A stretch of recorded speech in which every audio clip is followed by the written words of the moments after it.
निकालिए वीडियो। एक तो हम जहां जहां पर वो हमले कर सकते हैं, जो हिट लिस्ट जारी की गई है, वो आपको दिखा रहे हैं। अरे ट्रेन पर, जिस पुल पर ट्रेन जाती है उस पर भी हमला हुआ है।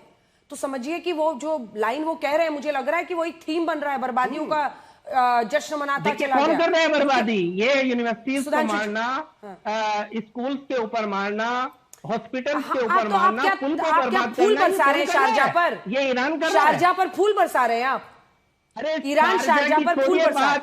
अच्छा शारजाह की छोड़ दीजिए, उस दिन मैंने गल्फ कंट्रीज पर, एक सेकंड इनकी आवाज नीचे कीजिए, एक दिन मैंने सिर्फ गल्फ कंट्रीज पर एक सवाल पूछ लिया। कई लोगों को सोशल मीडिया में पेट में बड़ा दर्द हुआ। मतलब उन मुस्लिम्स का, वहां पर जो लोग रह रहे हैं, उनके दर्द पर कोई चर्चा ना करे।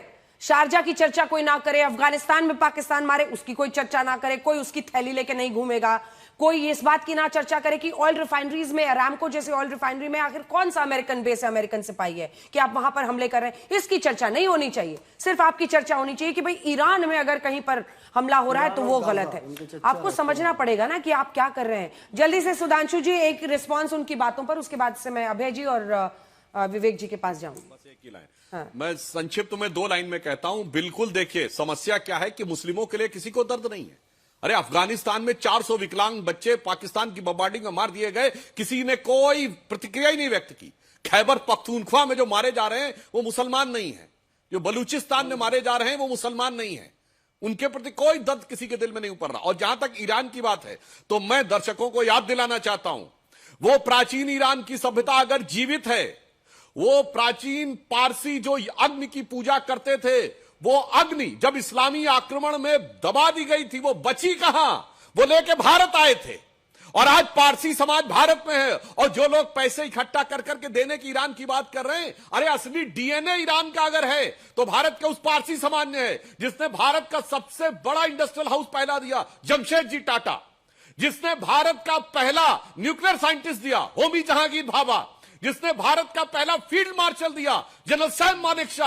अरे उसने एम्पायर खड़े कर दिए, किसी टुकड़ों की जरूरत नहीं थी। भाई साहब, आपके पास टेक्नोलॉजी थी, आपके पास दिमाग था, मगर क्या बताएं, जब से ये इस्लामी आक्रमण का कटोरा आके बैठ गया उस महान सभ्यता के ऊपर। और फिर भी मैं सर साहब से कहूंगा, फारसी भाषा संस्कृत से बहुत ज्यादा मिलती है। मैं एक सिर्फ एग्जाम्पल बता रहा हूं, अरबी से कोई लेना देना नहीं है, सिर्फ अरबिक की एक स्क्रिप्ट ले रखी है।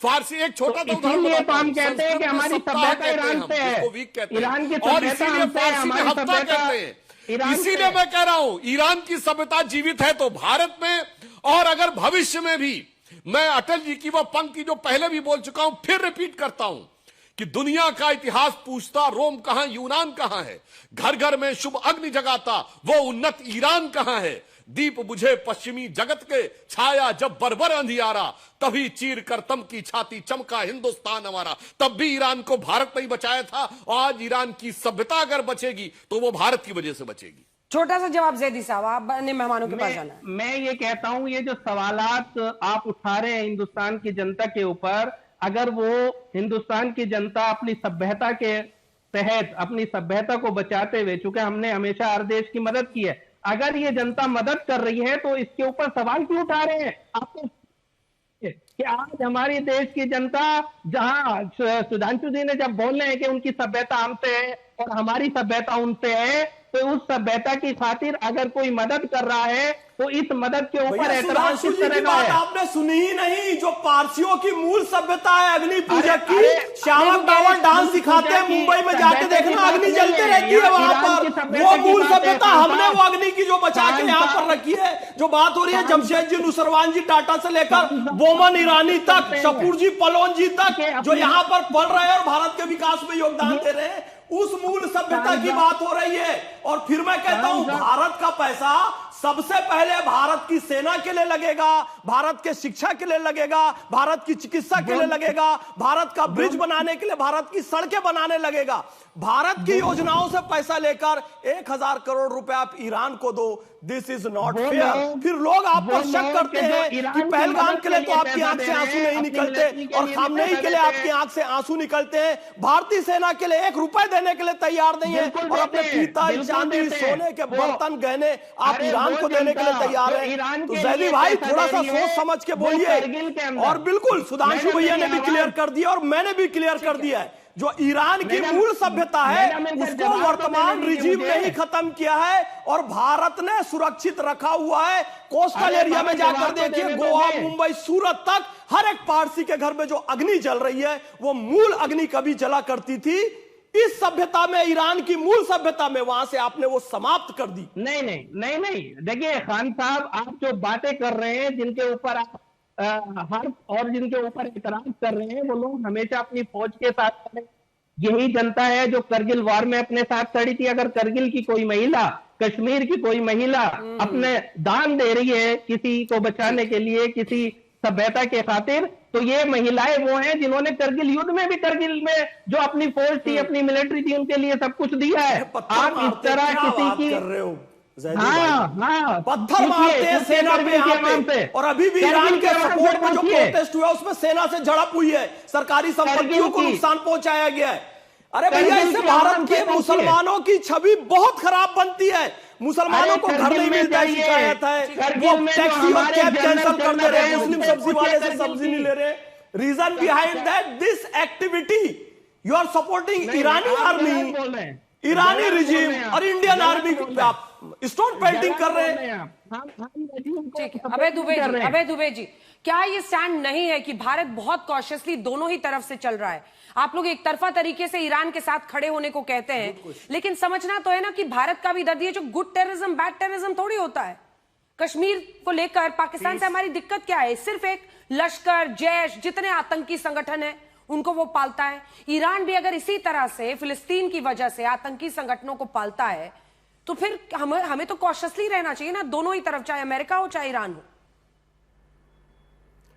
30 मिनट की आपकी डिबेट ने पूरा परिदृश्य साफ कर दिया। ऐसा प्रतीत हुआ कि डोनाल्ड ट्रंप और नेतन्याहू ईरान पर आक्रमण कर रहे हैं।